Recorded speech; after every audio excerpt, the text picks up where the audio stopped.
இன்றைய வாக்குத்தத்தம் சங்கீத புஸ்தகம் 72ஆம் அதிகாரம் 18வது வசனம். அவரே அதிசயங்களை செய்கிறவர். எனக்கு என்ன அற்புதம் நடக்கும் என் வாழ்க்கையில முன்னுமே நடக்க கலங்குறீங்களா? உங்கள் வாழ்க்கையில அதிசயங்களை செய்வார். உங்க கண்ணீரை துடைப்பார், கஷ்டத்தை மாற்றுவார், உங்களுடைய என்ன பிரச்சனை மாற்றுவார். உங்க பிள்ளைகளுக்கு ஸ்கூல் திறந்தா பணம் கட்டுறதுக்கு இல்லையே, வேலையெல்லாம் போயிடுச்சே அப்படிலாம் கலங்குறீங்களா? கர்த்தர் உங்களுக்கு கட்டாயம் பணம் தருவார். உங்கள் தேவைகளை சந்திப்பார். ஒரு குறையுமே வராதபடிக்கு கர்த்தர் காத்துக்கொள்வார்.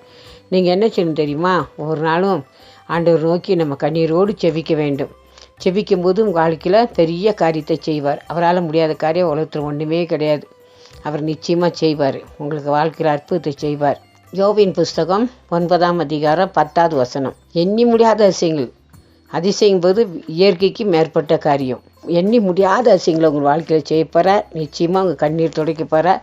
கலங்காதீங்க. நிச்சயமாக உங்கள் வாழ்க்கையில் அற்புதங்களை அதிசயங்களை செய்து உங்கள் பிள்ளைகளுக்கு வேண்டிய பண தேவைகள் பொருளாதாரத்தை சந்திப்பார். நல்ல இடம் கிடைக்கும். காலேஜ் படிக்கிறவங்க ஐயோ என் நல்ல இடம் கிடைக்குமா கிடைக்காதா நீங்கள் கலங்கியிருப்பீங்க. அதே போல் ஸ்கூலுக்கு போகிறவங்க என் பிள்ளைகள் இடம் கிடைக்குமா கிடைக்காதா, பணம் எப்படி கிடைக்கும் கலங்கியிருக்கீங்க. உங்கள் கர்த்தர் உங்கள் கண்ணீர் துடைச்சி உங்கள் வாழ்க்கையில் அதிசயங்களை செய்ய போகிறார். கலங்காதீங்க. ஜெபம் பண்ணுமா? எங்கள் அன்பான் நேசித்து வழி நடத்துகிறீங்க பரலோக பரிசுத்த பிதாவே, நன்றியோடு துதிக்கிறோம், ஸ்தோத்திரிக்கிறோம். ஒவ்வொரு வாழ்க்கையிலும் அற்புதங்களை செய்யுங்க, அதிசயங்களை செய்யுங்கப்பா. உங்கள் நாமத்தை மையப்படுத்துங்க. ஒவ்வொரு தேவையும் சந்திங்கப்பா. ஆசீர்வதித்து உயர்த்துங்கப்பா. பண கஷ்டத்தினால கண்ணீரோடு இருக்கிற மக்களை அவங்க கண்ணீர் துடைச்சி பண கஷ்டத்தெலாம் மாற்றுங்க. அவங்க பிள்ளைகளுக்கு வேண்டிய பணத்தேவை சந்திங்க, பொருளாதாரத்தை சந்திங்க.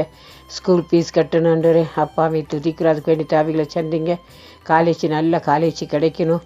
அவங்களுக்கு காலேஜ் ஃபீஸ் கட்டணும். எல்லா பொறுப்பும் நீங்கள் எடுத்துக்கொள்ளுங்க. நீங்கள் தான் எங்களுக்கு தரணுன்ற உண்மையின்றி எங்களுக்கு வர கதையே இல்லைப்பா. நீங்கள் ஆசீர்வதிங்க, உயர்த்துங்க.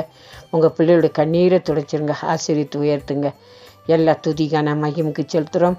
எங்கள் அன்பு ரட்சகர் இயேசுவின் நாமத்தில் தாழ்மையாக கெஞ்சுகிறோம் பரமபிதாவே. ஆமென்.